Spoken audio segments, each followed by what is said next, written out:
Saludos a la audiencia, mi nombre es Felipe Pereira. Estaremos hablando sobre la rehabilitación del oso andino y las alianzas estratégicas con las comunidades rurales en el proceso de liberación.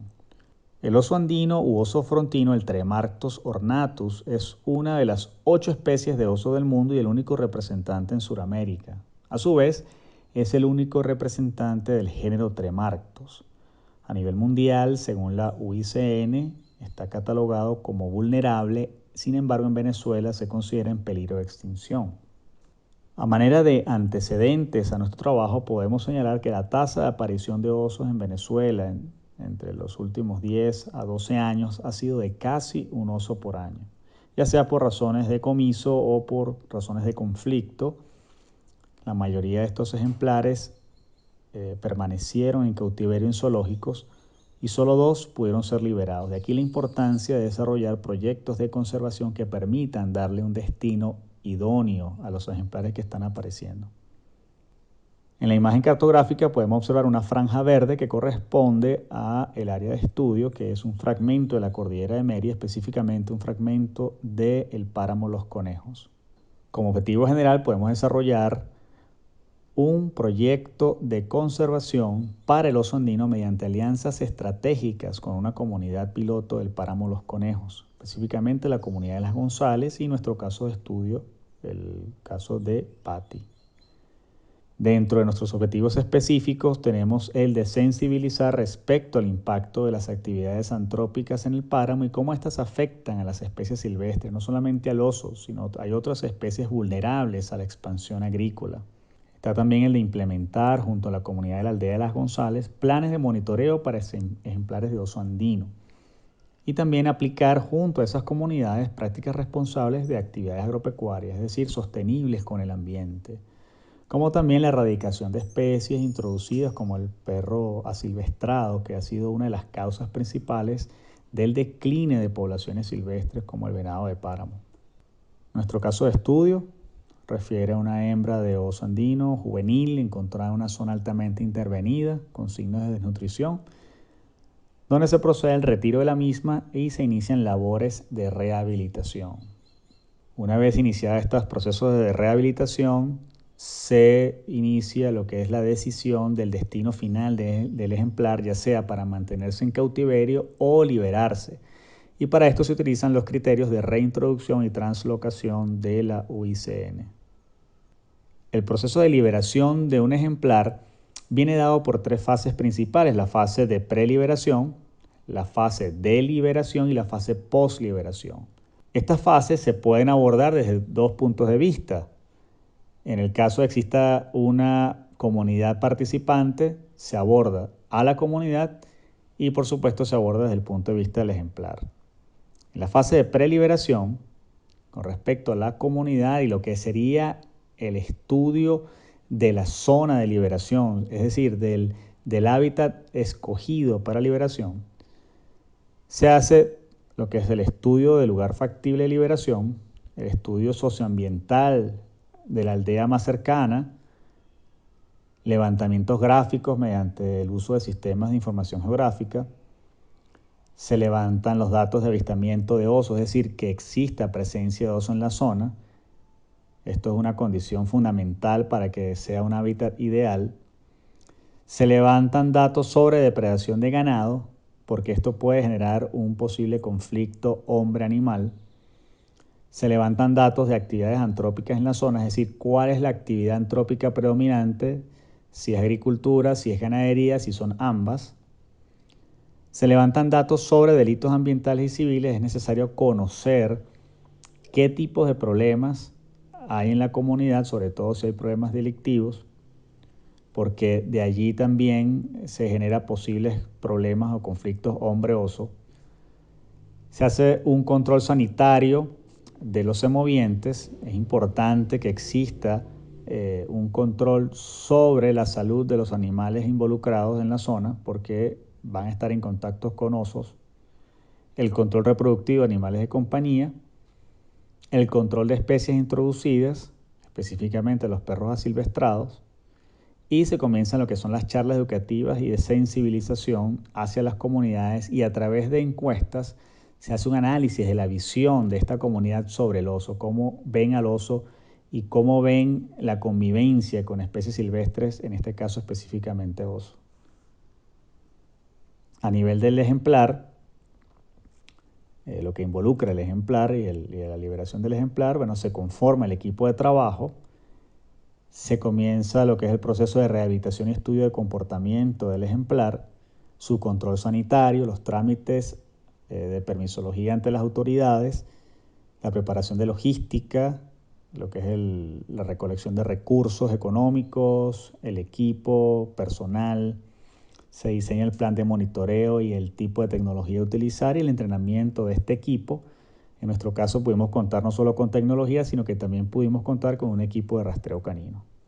En la siguiente imagen cartográfica podemos observar en verde nuevamente nuestra área de estudio o hábitat ideal de oso. En puntos rojos las comunidades más cercanas. En rosado las áreas de influencia de estas comunidades. Y podemos observar que se solapa en algunos puntos esa área de influencia con el hábitat del oso. Es decir, que esos solapamientos son las zonas donde puede haber mayor probabilidad de conflicto oso-hombre. En la siguiente imagen, entonces observamos un punto verde, que es nuestro punto de liberación, y el área de influencia o el posible uso de hábitat de ese ejemplar que está determinado por estudios anteriores que las hembras utilizan 16 kilómetros cuadrados. De esta manera sabemos que no va a haber solapamiento entre el uso de hábitat de este ejemplar y las zonas de influencia de las comunidades cercanas. La imagen siguiente nos muestra la comunidad de niños que existen en la zona. Ellos se les hizo partícipe del proyecto, se les entregaron franelas alusivas al proyecto de conservación, se hicieron actividades de rastreo, se habló sobre el oso, de manera que se sientan involucrados y sensibilizados, porque ellos son los garantes, como generaciones futuras, del éxito de este programa. En la imagen siguiente podemos ver una fotografía de la zona de liberación, más que elocuente sobre la belleza de nuestro páramo. Y bueno, siguiendo en materia, pasamos a la fase de liberación, también abordado desde esos dos puntos de vista, desde la comunidad, lo que es el refuerzo de charlas sobre la valoración y la presencia del oso y su importancia en la zona, y los procesos o procedimientos y labores de liberación que van a estar determinadas por la verificación de las condiciones medioambientales, la verificación de las condiciones fisiológicas y sanitarias del ejemplar, la logística del traslado de equipo y personal capacitado, la colocación del collar y pruebas de monitoreo y rastreo finales, la ejecución de la liberación y lo que sería el seguimiento del ejemplar. En la fotografía podemos observar el helicóptero utilizado para el traslado del ejemplar hacia la zona de liberación. Evidentemente la liberación por vía aérea es mucho más sencilla desde el punto de vista de que reduce el tiempo y el estrés en el ejemplar. Sin embargo, implica los gastos operativos de lo que es el uso de un helicóptero de esta naturaleza.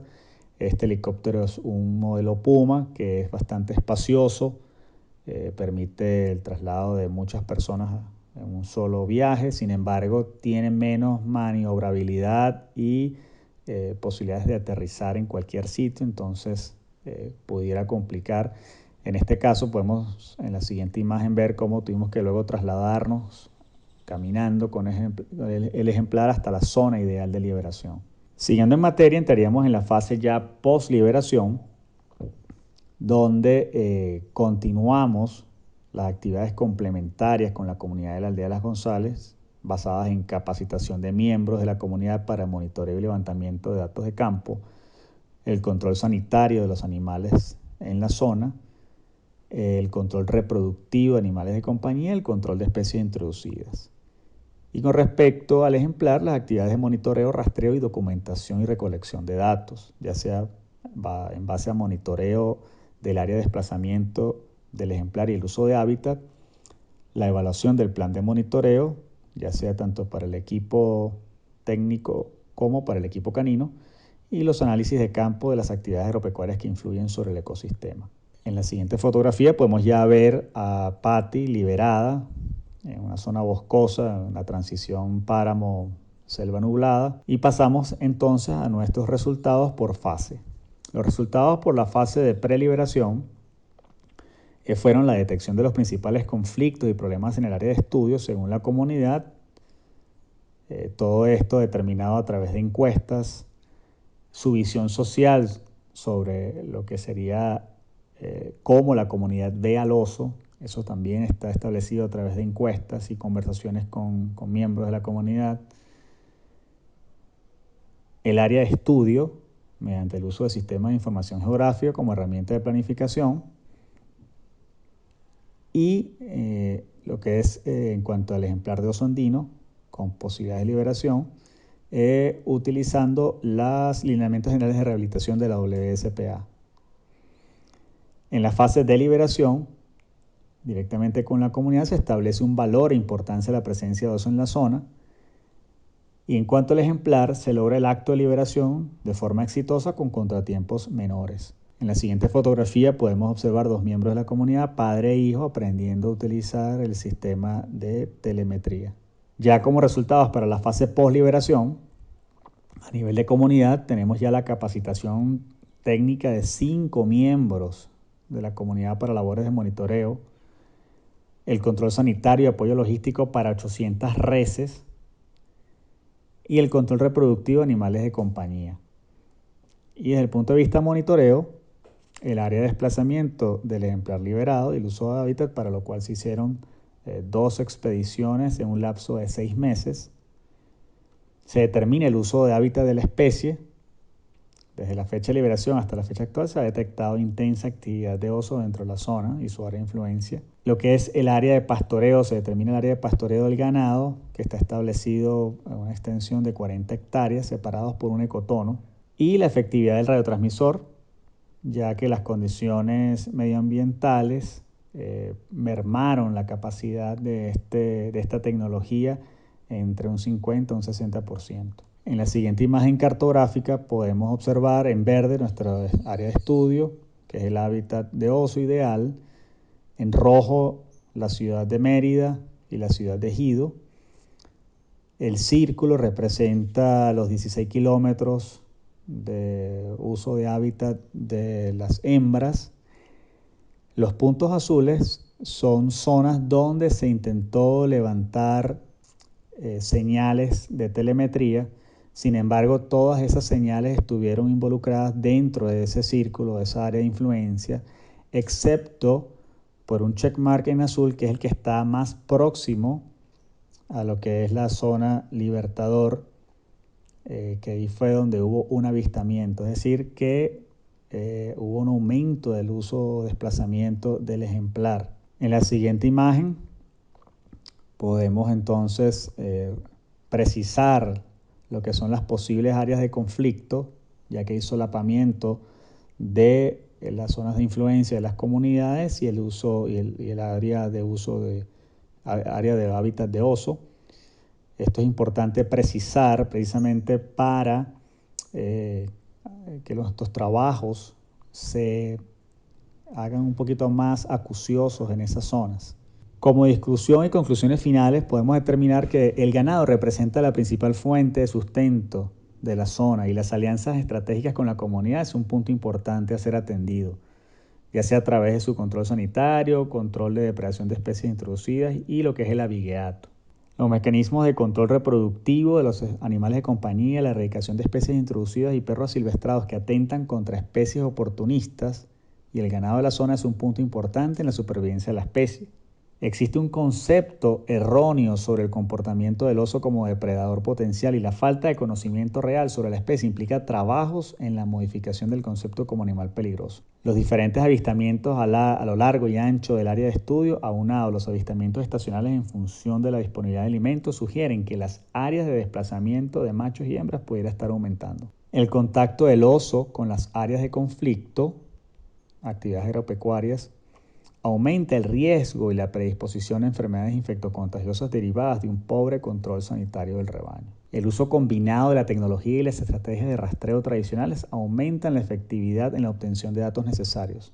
La capacitación de miembros de la comunidad y su incorporación activa en los programas de conservación aportan una ganancia implícita en la tarea de conservación del oso, donde se vean beneficiados ambas partes en el litigio de conflicto. Se ha determinado que existen 84 comunidades entre la Sierra Nevada y la Sierra La Culata, en las cuales se estima hay mayor presión por actividades antrópicas al ecosistema que van a aumentar progresivamente en el tiempo y que la experiencia acumulada a la fecha por biocontacto permite crear las bases para establecer marcos legales y protocolos de captura, manejo, rehabilitación y liberación del oso frontino, a fin de disminuir y solucionar efectivamente los conflictos hombre-oso en el estado Mérida, Venezuela. Este es un proyecto piloto y es extrapolable a todas esas comunidades. Bueno, querida audiencia, hemos llegado a la final de la exposición.